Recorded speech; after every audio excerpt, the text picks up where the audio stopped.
hujan, petir, akhirnya menurut nafsune ora dikarepke, tapi tetap Allah hadapkan,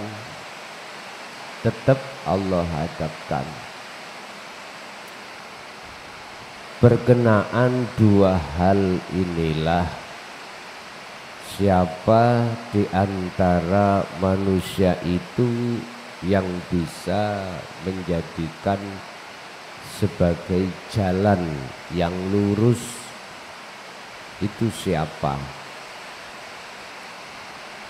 Sebab jalan yang lurus di sini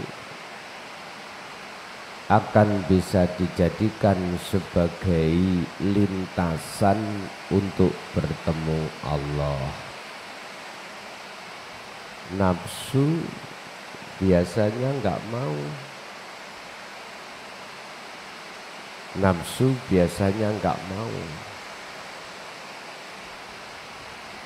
Lebih-lebih hal yang seperti ini.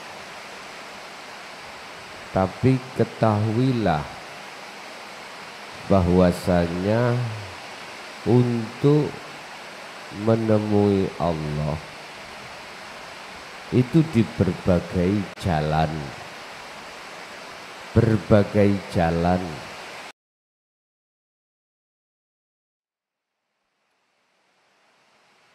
Assalamualaikum warahmatullahi wabarakatuh.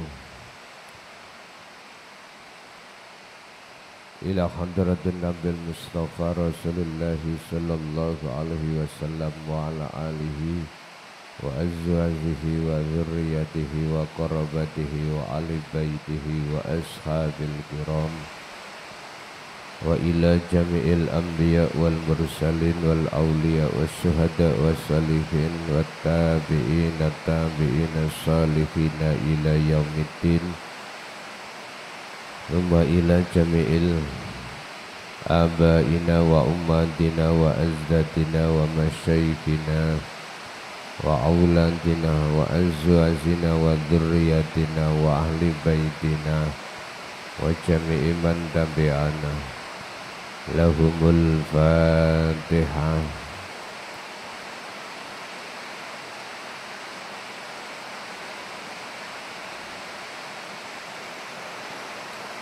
Bismillahirrahmanirrahim.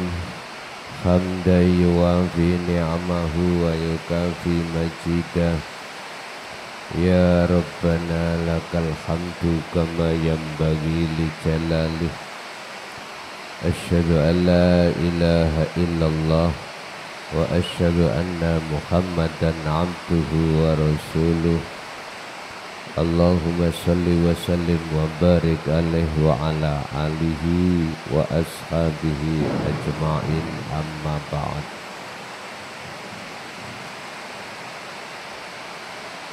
Setiap diri manusia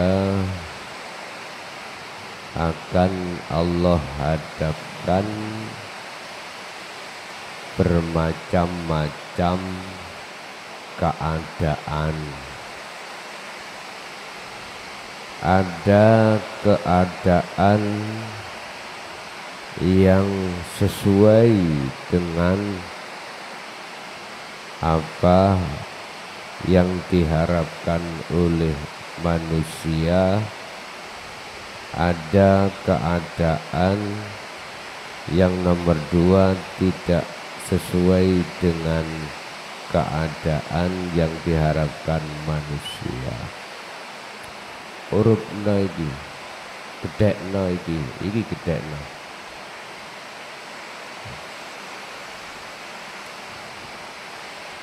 Keadaan manusia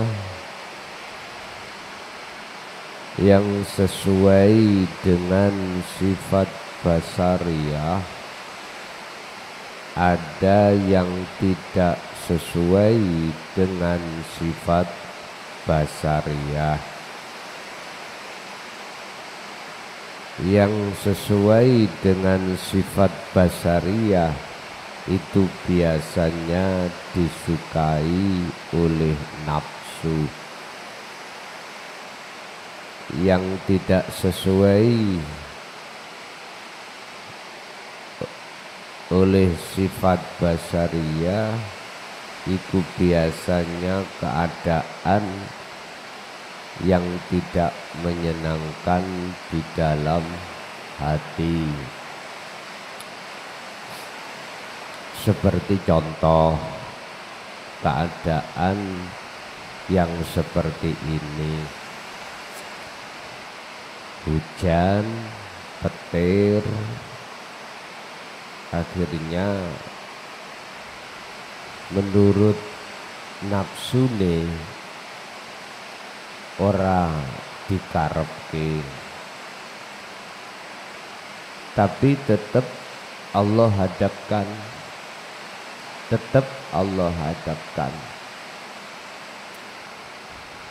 berkenaan dua hal inilah siapa di antara manusia itu yang bisa menjadikan sebagai jalan yang lurus, itu siapa? Sebab jalan yang lurus di sini akan bisa dijadikan sebagai lintasan untuk bertemu Allah. Nafsu biasanya nggak mau. Nafsu biasanya nggak mau. Lebih-lebih hal yang seperti ini. Tapi ketahuilah bahwasanya untuk menemui Allah itu di berbagai jalan.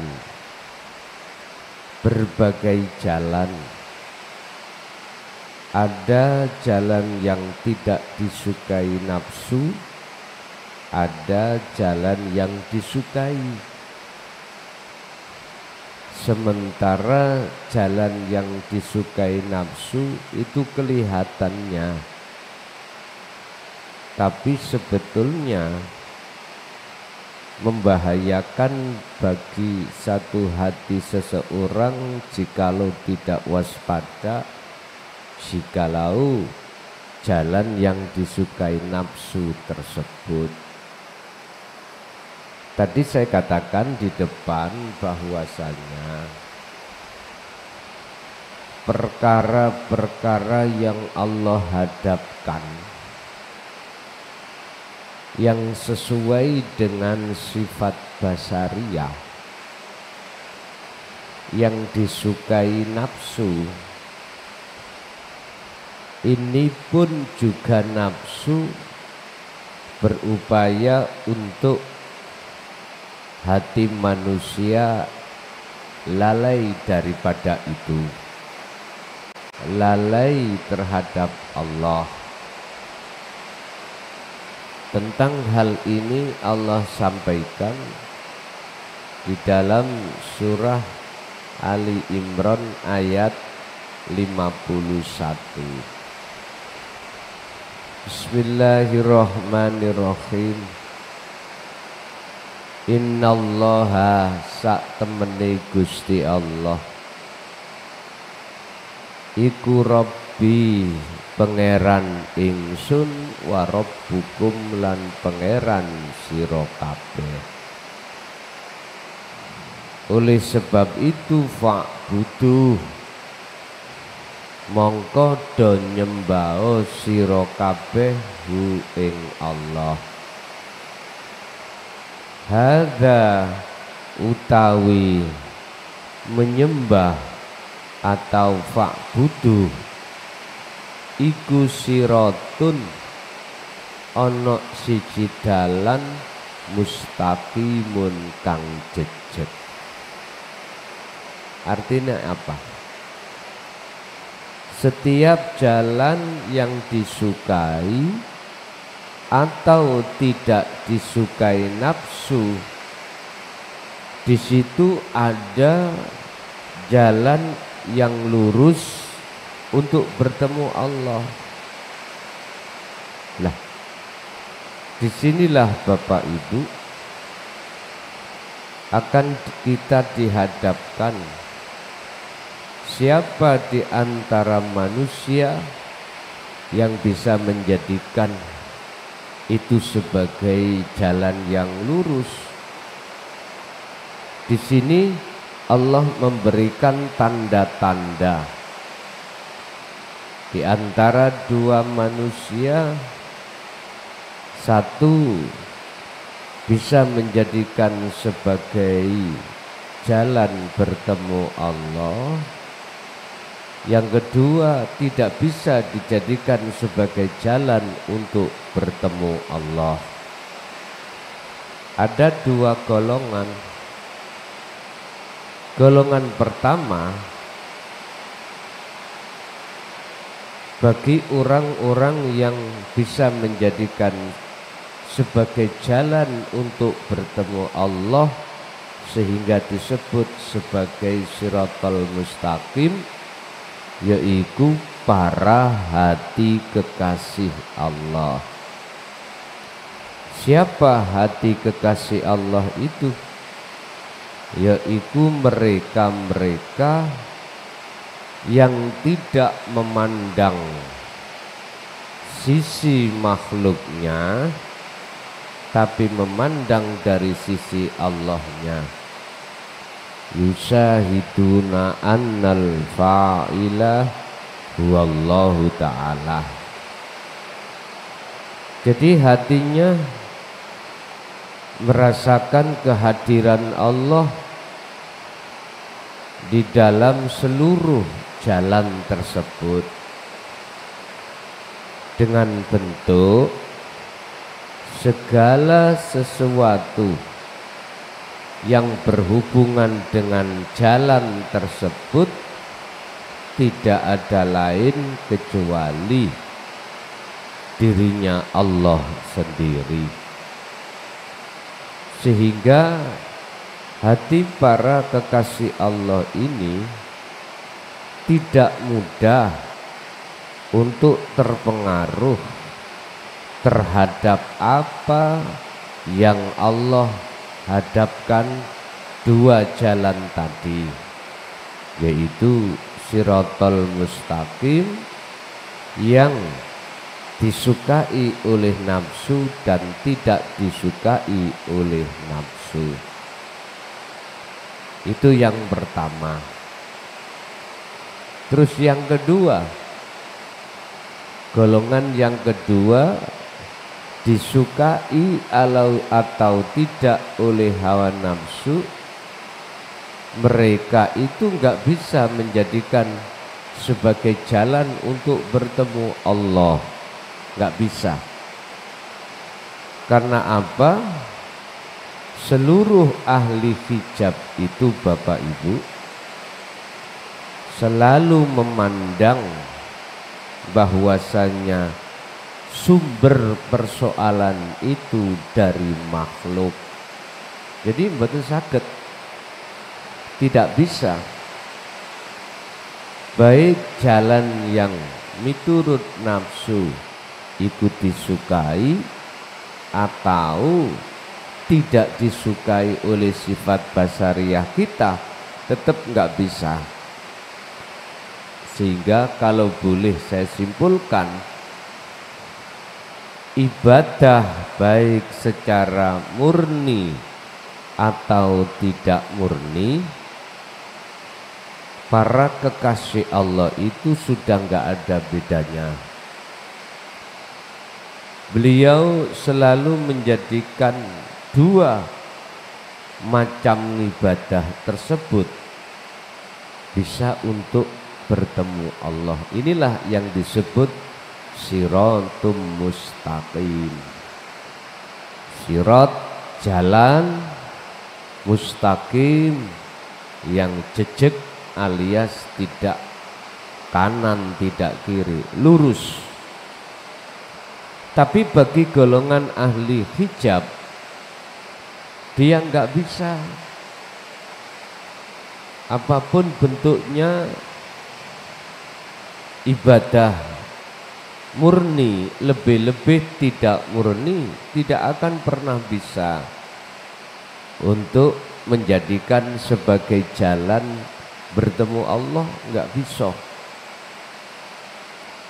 Sehingga apa yang ada di dalam hatinya itu gambar-gambar seluruh apa isi langit dan seluruh apa isi bumi alias makhluk. Jadi mboten saged. Barang siapa saat di dunia dalam hatinya masih ada gambar makhluk, maka di akhirat pun setelah meninggal dia akan menjadi orang yang buta, dan mereka tidak akan pernah bisa melewati siratal mustaqim. Sebaliknya, barang siapa di antara mereka itu waktu di dunia bisa menjadikan seluruh aktivitasnya sebagai siratal mustaqim, melewati dan menjadikan sebagai jalan untuk bertemu Allah, maka dia di akhirat pun pasti akan bisa melewati siratal mustaqim. Jadi barometernya antara dua golongan itu waktu di dunia, barometernya di dunia. Siapapun Anda, jikalau di dunia sudah bisa lewat siratal mustaqim, melewati siratal mustaqim untuk bertemu Allah, maka di akhirat pun akan bisa seperti itu. Sebaliknya, siapapun kita, jikalau di dunia ini tidak bisa menjadikan semua jalan untuk bertemu Allah, di akhirat pun akan seperti itu. Ketika diri manusia itu bisa melewati siratul mustaqim, tujuannya adalah hanya satu, bertemu Allah, tidak bertemu siapapun. Laksana di syariat, apa tujuannya? Seseorang nguwat siratal mustaqim, satu, untuk mencapai rahmat Allah yang berbentuk apa? Al-Jannah. Itu sebetulnya adalah kinayah, tapi sesungguhnya adalah bertemu Allah. Lah, ini banyak di antara kita umat manusia yang nggak paham. Makanya kata Rasul, liman kana yarjullaha. Ini dawuh Allah yang dicontohkan oleh baginda Rasul. Siapa orang-orang yang bisa masuk di dalam akhirat? Merekalah yang dalam hatinya ada satu keinginan untuk bertemu rahmat Allah, maksudnya bertemu Allah. Jadi tujuan orang-orang yang melewati siratal mustaqim itu cuman satu, hanya bertemu Allah. Oke, itu Bapak Ibu dalam kesempatan sore hari ini tausiah yang bisa kami sampaikan. Kita masuk pada sesi tanya jawab. Barangkali ada yang perlu ditanyakan, kami persilakan.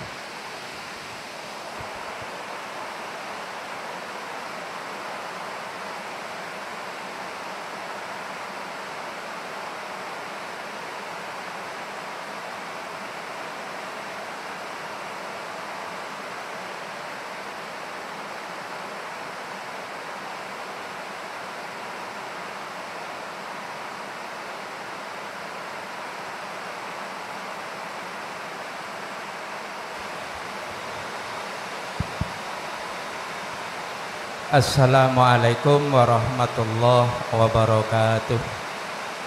Derek tanglet Gus. Kita di dalam rukun iman itu kita disuruh meyakini adalah hari akhir, hari datangnya hari kiamat, yang kalau di dalam syariat itu hancurnya alam semesta ini. Sedangkan Allah sendiri, apakah ada Allah itu maha penghancur? Yang ada hanyalah Allah maha pencipta, maha pengasih dan penyayang sesuai dengan asmaul husnanya. Kenapa kok sampai terjadi penghancuran oleh Allah Subhanahu wa ta'ala? Mohon dijelaskan Gus dari secara hakikatnya. Untuk yang kedua,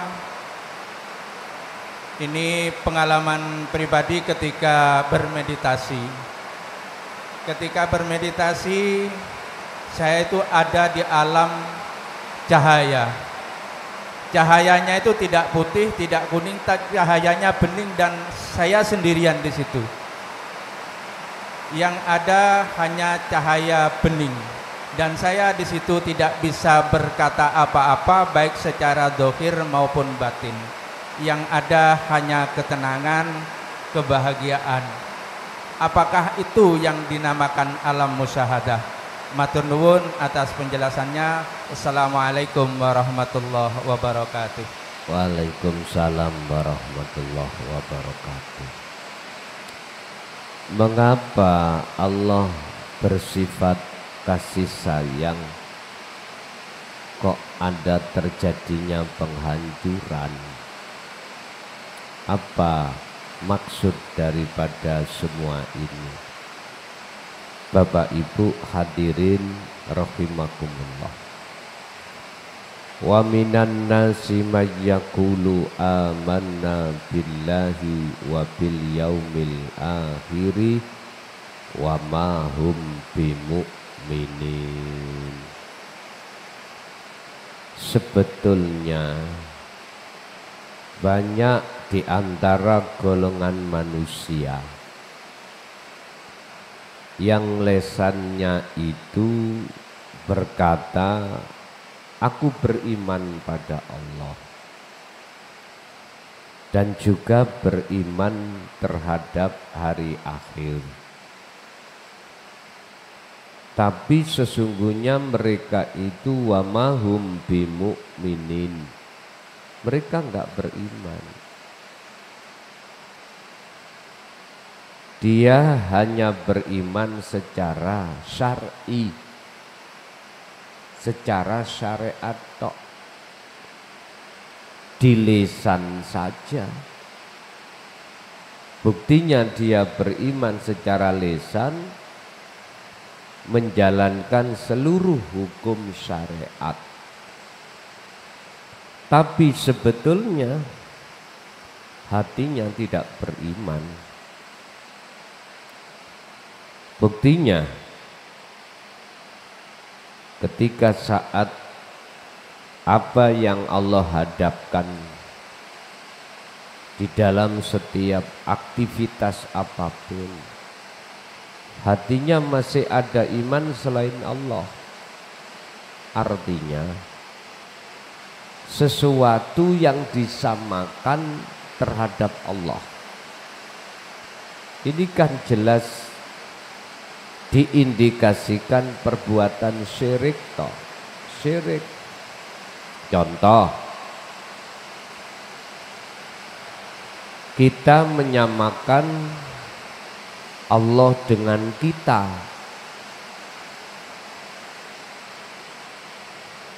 Ketika saat dalam hati ada satu keimanan bahwasanya si A, si B, si C yang melakukan, maka hati punya iman seperti itu, sama halnya kita telah menyamakan makhluk itu dengan Allah. Padahal Allah dawuh wala yusyrik bi ibadati rabbih ahada. Janganlah kau menyekutukan Allah dengan sesuatu di saat kau ini menghadapi kondisi apapun. Loh, ini enggak terasa. Dan banyak umat manusia yang belum paham. Dikarenakan walladzina kafaru bi ayatillah waliqaihi.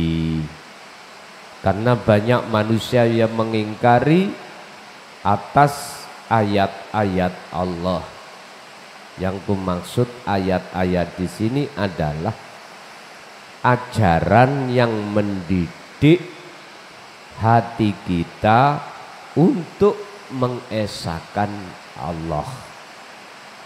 Ini sumber persoalannya ada di situ. Sehingga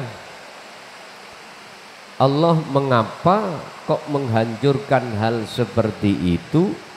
Dikarenakan kita sebagai manusia sudah berulang-ulang kali Allah mengingatkan lewat beberapa ayatnya, cuman hati kita sebagai manusia tidak mengindahkan peringatan-peringatan tersebut.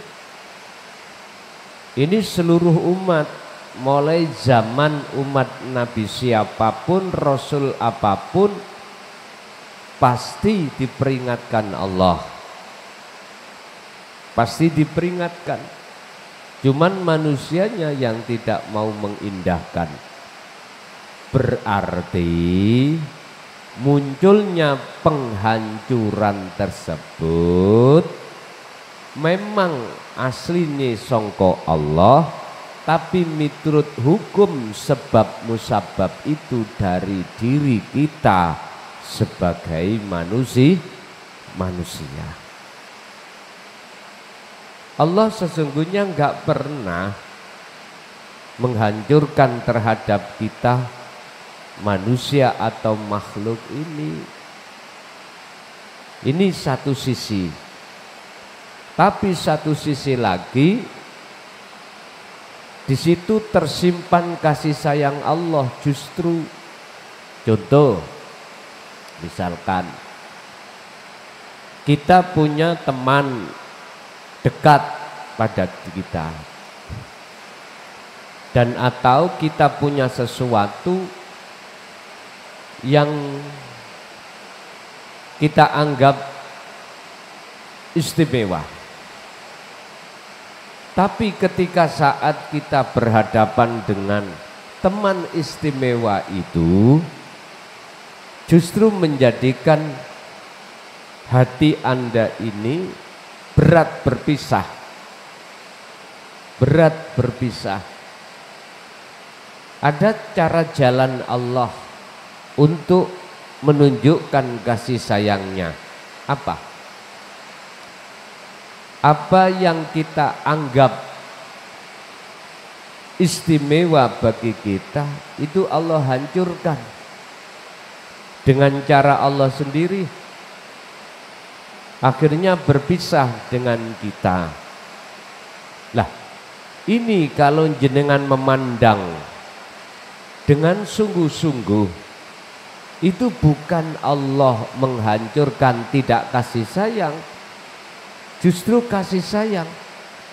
Sebab jikalau dibiarkan kita terhadap orang yang kita istimewakan, maka hati kita terhalang dengan Allah lewat orang yang kita istimewakan. Jadi Gusti Allah menghancurkan apa yang kita sukai itu bukan berarti Allah enggak sayang. Cuman kita yang salah paham.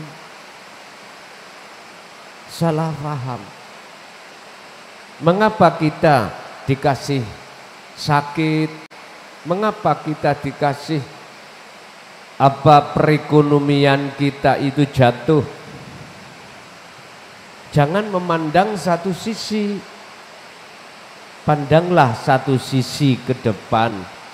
bentuk kasih sayang Allah. Nanti Anda akan tahu mana sebetulnya kasih sayang Allah. Ingat, dalam satu sisi, dalam satu ayat Allah katakan ada golongan manusia diberi hidayah oleh Allah. Ada golongan manusia yang satunya justru malah disesatkan oleh Allah dengan cara Allah sendiri. Manusia disesatkan oleh Allah itu dengan cara Allah, bisa jadi umur diperpanjang, bisa jadi urusan duniawiyah Anda dipermudah, dibaikno, semakin lama urusan kemewahan dunia sampean semakin baik. Loh, jangan dipandang itu hidayah, itu istidraj. Tapi satu sisi mengapa jenengan iki diperpuruk secara hubungan dohir? Pandanglah di situ kasih sayang Allah. Sebab jikalau ini tidak diambil oleh Allah, akan menghalangi hatimu dari Allah. Nah, yang pertama tadi, mengapa Allah selalu kok malah menyesatkan? Jawabannya cuma satu. Sudah sering diingatkan, tapi tidak memperhatikan, bahkan mereka ini mengolok-olok daripada ayat Allah. Ini persoalannya. Pun itu yang pertama. Terus yang kedua, apa tadi?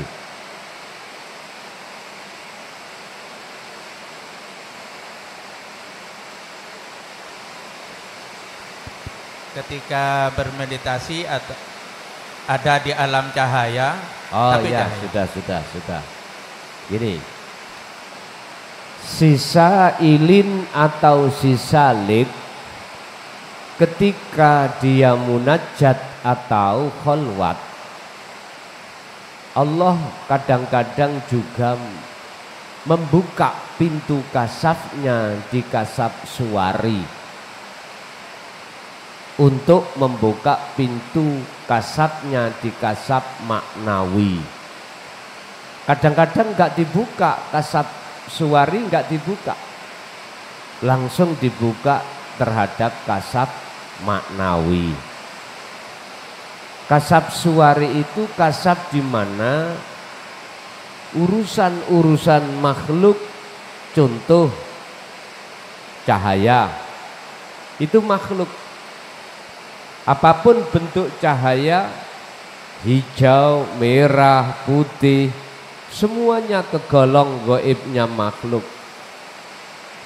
Manakala kita dibuka kasaf suwari itu, maka secara pribadi Anda akan mengetahui cahaya-cahaya tersebut. Lah, tanda ini kasaf suwari ketika saat Anda itu dibuka, hati ini terkait gaibnya makhluk, di situ keakuan diri sebagai makhluk itu masih muncul. Padahal ketahuilah di dalam cahaya itu ada siapa. Nah, jikalau sudah sampai pada bertemu terhadap Allah di dalam cahaya itu, maka di situ di dalam hati Anda sudah tidak pernah mengakui akan bisa melihat cahaya. Makhluknya tidak akan pernah muncul merasa melihat cahaya. Justru yang melihat cahaya itu adalah diri sendiri hidup itu. Itulah Allah Subhanahu wa ta'ala. Ini berarti kasab maknawi. Intinya, jikalau melihat cahaya itu, ini kasab suari, keakuan diri makhluk merasa melihat. Tapi jikalau keakuan makhluk sudah tiada, justru keakuan Allah, maka disinilah yang disebut kasab maknawi. Itulah alam makrifat, itulah alam musyahadah. Tapi yang pertama tadi itu masih kelebu alam mukasyafah. Oke. Ada lain? Masih ada?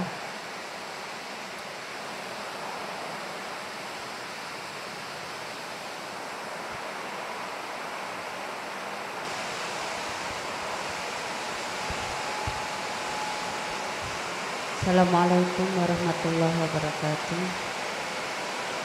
Bagi tanggulet, kalau misalnya kita masih sering terpengaruh dalam sesuatu yang tidak menyenangkan, itu masih terhanyut dengan emosi, apakah apa yang kurang? Apa kurang kholwatnya atau bagaimana, Ustaz? Yang pertama itu. Yang kedua, apa hakikatnya amal soleh niku? Setahu saya artinya amal dalam bahasa Arab itu sesuatu yang berubah atau tindakan. Menurut hakikat itu amal soleh niku nopo? Ampun. Assalamualaikum warahmatullahi wabarakatuh. Waalaikumsalam warahmatullahi wabarakatuh. Di dalam diri manusia itu, setiap diri manusia hatinya Allah akan taruh nafsu namanya amarah atau emosi. Nah, ada beberapa nafsu yang Allah taruh di dalam jagate hati iki untuk sebagai pengujian Allah terhadap diri kita. Ketepatan yang ditanyakan nafsu amarah atau emosi. Ketika menghadapi kondisi yang tidak sesuai, hati emosi. Lah, itu salah satu tanda jikalau hati kita duduk di takholli atau hati kita masih ada pengakuan makhluk, maka pasti siapapun kita akan emosi alias marah-marah karena sesuatu yang gak cocok miturut nafsu di dalam diri kita, gak cocok miturut nafsu nafsiyah di dalam diri kita, situasi yang Allah hadapkan. Nah, terus bagaimana kita mensikapi akan hal ini? Cuman satu, fa'buduh, hadapkanlah hatimu terhadap hidup yang menguasai sikon yang tidak sesuai miturut nafsu nafsiyah. Hanya itu caranya. Makanya mengapa Allah di dalam ayat lain mengatakan dzikron katsiron, masalah bab masalah dzikir iku terus menerus iku harus dibawa. Lain lagi dengan amarah yang di situ memang sumber dari Allah. Tandanya bagaimana?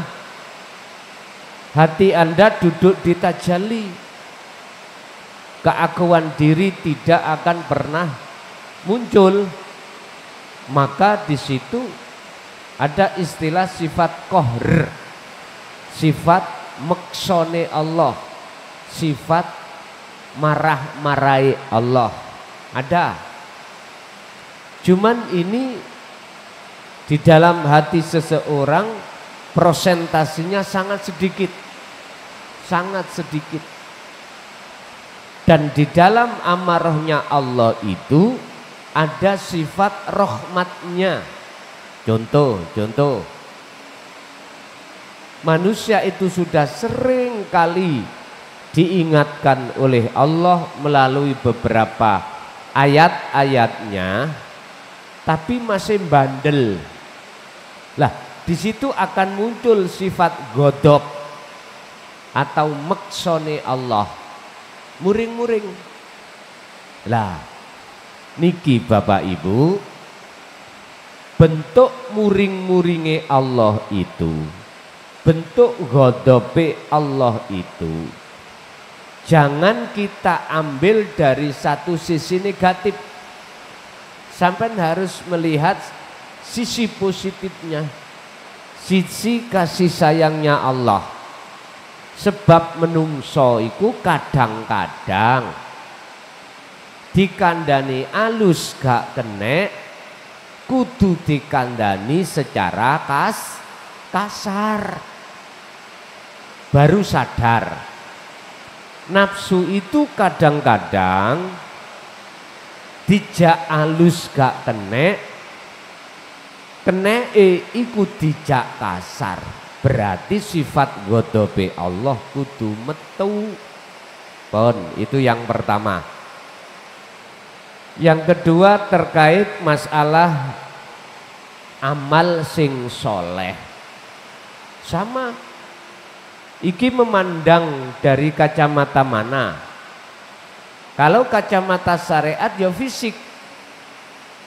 Fisik jasmani ini ninggalkan larangan, menjalankan perintah. Ikilah amalan solihan. Tapi kalau kita melihat dari kacamata hakikat berarti ruhaniyah atau hati. Mana hati yang amalan solihan? Yaitu hati yang selalu ingat pada Allah. Maksudnya ingat, hati ini gak mudah mengakui segala hal apapun yang muncul ikut dari makhluk, tapi justru hati sadar munculnya perkara semuanya dari Allah Subhanahu wa ta'ala. Inilah yang kumaksud hati yang berbuat baik, yang disebut amalan sholihan. Dan ini syarat pertama bagi siapa yang ingin bisa bertemu Allah, fal ya'mal amalan sholihan, itu di situ. Di samping itu juga tidak boleh dalam hati ada gambar wujudnya makhluk, nggak boleh. Ini syarat yang harus dipenuhi oleh si salik untuk bisa wusul ketika suluk itu di situ. Oke. Masih ada?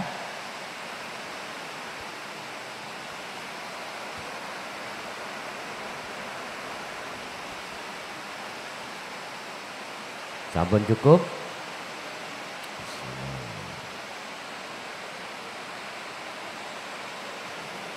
Monggo.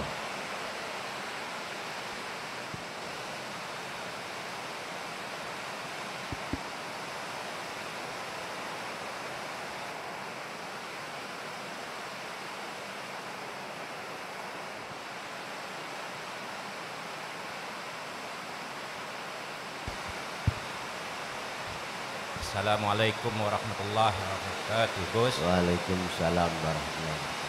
Saya mohon penjelasannya, Gus. Mana daripada pandang satu pada yang banyak, pandang banyak pada yang satu, Gus? Assalamualaikum warahmatullahi wabarakatuh.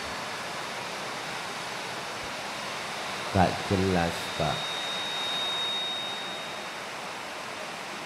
Penjelasan apa itu tadi?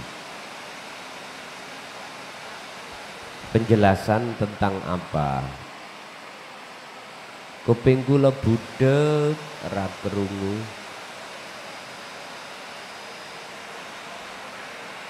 Maaf Gus, saya mohon penjelasannya. Ada yang mengatakan pandang satu pada yang banyak dan pandang banyak pada yang satu. Macam mana keterangannya Gus? Terima kasih.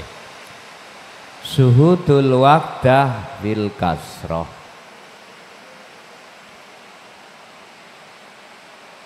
Lihatlah banyak itu ahad. Lihatlah ahad itu di dalam banyak. Itu bagaimana? Jenengan harus ada tindakan proses ahadiyah menuju ahad. Ahadiyah itu apa? Banyak, tapi di situ tampil wujud ahad tunggal. Seluruh bentuk-bentuk makhluk, nama-nama makhluk, itu disebut banyak. Tapi bagaimana caranya jenengan itu bisa mengahadkan banyak itu? Sampai lihat hidup, sampai melihat titik bak, sampai melihat Allahnya saja. Sebab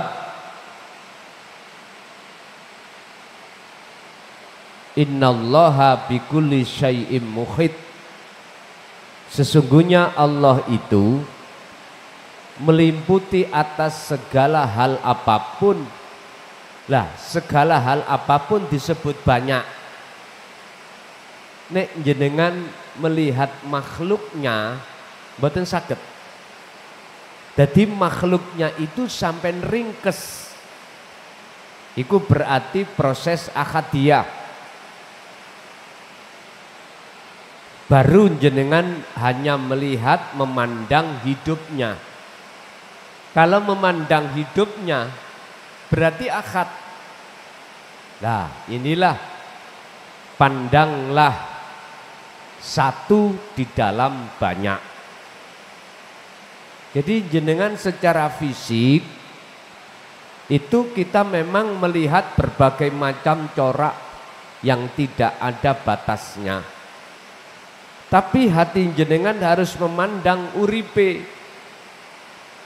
Kalau jenengan memandang hanya hidupnya, maka yang terjadi hanyalah ahad. Lah ini kalau tidak dilatih dengan khalwat yang memegang wasilah dzikir sirul asrar, mboten saged. Artinya wajib kita akan membawa wasilah ini supaya bisa memandang satu di dalam banyak. Itulah maksudnya dari pengertian pandanglah satu di dalam banyak. Oke, masih ada?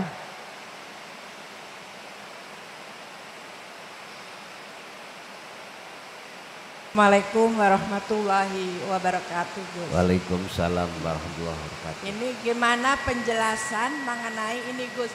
Apakah hamba menghadap ruhaniah hati? Apakah hamba menghadap ruhaniah hati? Dan atau apakah ruhaniah hati itu menghadap kosong? Seperti yaitu gung lewang liung itu Gus.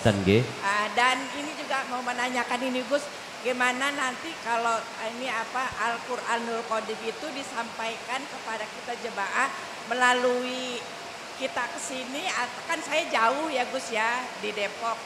Saya datang ke sini atau melalui PDF atau bagaimana gitu Gus? Ya itu saja. Terima kasih. Assalamualaikum warahmatullahi wabarakatuh. Waalaikumsalam warahmatullahi wabarakatuh. Yang dimaksud menghadap itu Pak, secara hakikat itu bukan jasmani. tapi rohani. Kalau secara syariat ya jasmani. Makanya dalam surah Al-Baqarah 115 itu tentang fa'aina matuwalu fathamma wajhullah. Kalau syariat menghadapi secara jasmani. Sama di dalam surat Al-An'am 79. Ini wajah tu wajia. Kalau syariat ya jasmani. Tapi kalau secara hakikat rohani.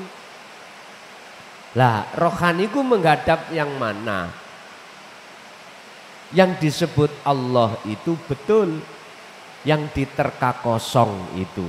Maksudnya kosong. Tidak ada selain wujudnya Allah. Jadi bukan jasmani tapi rohani. Lah ketika dikatakan ruh itu betul-betul menghadap yang kosong wajah Allah itu bukan perkarane si ruh bisa melihat Allah, bukan. Itulah yang dimaksud yang menghadap yang wujud itu yang wujud sendiri. Bon. Yang kedua, memang Al-Qur'anul Qadim itu di dalam Allah meletakkan Al-Qur'anul Qadim itu di dalam hati seorang yang ruhnya hatinya sudah soleh, sehingga tampilan Al-Qur'anul Qadim itu boleh di dalam boleh di luar. Itu bagi mereka yang sudah masuk di golongan kekasih Allah itu mesti itu.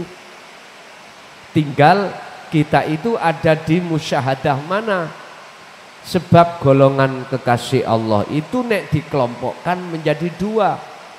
Golongan makom makfud yang terdiri dari musyahadatul fana dan kamil. Yang kedua golongan maksum yang terdiri dari musyahadatul bako.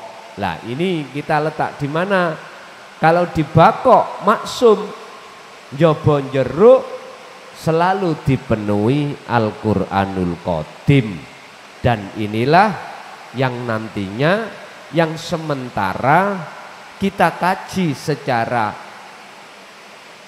tersirat, nanti akan kita kaji secara tertulis, tidak hanya di dalam tapi juga di luar. Lah selama ini kita mengkajinya hanya tersirat, hanya di dalam. Lah ini nanti kita kaji sampai di luar. Begitu. Masih ada?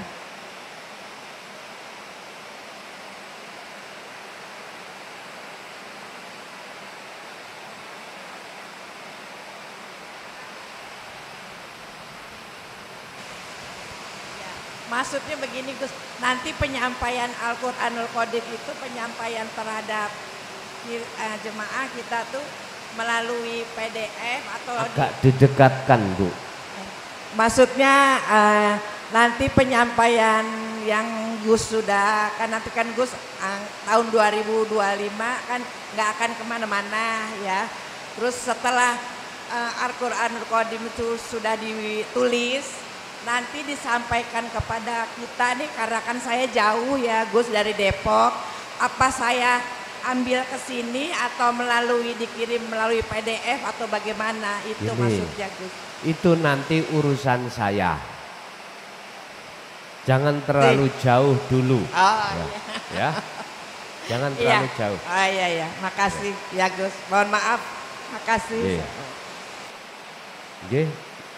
Masih ada?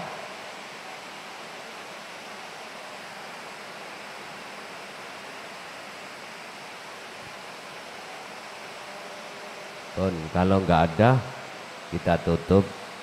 Al-Fatihah.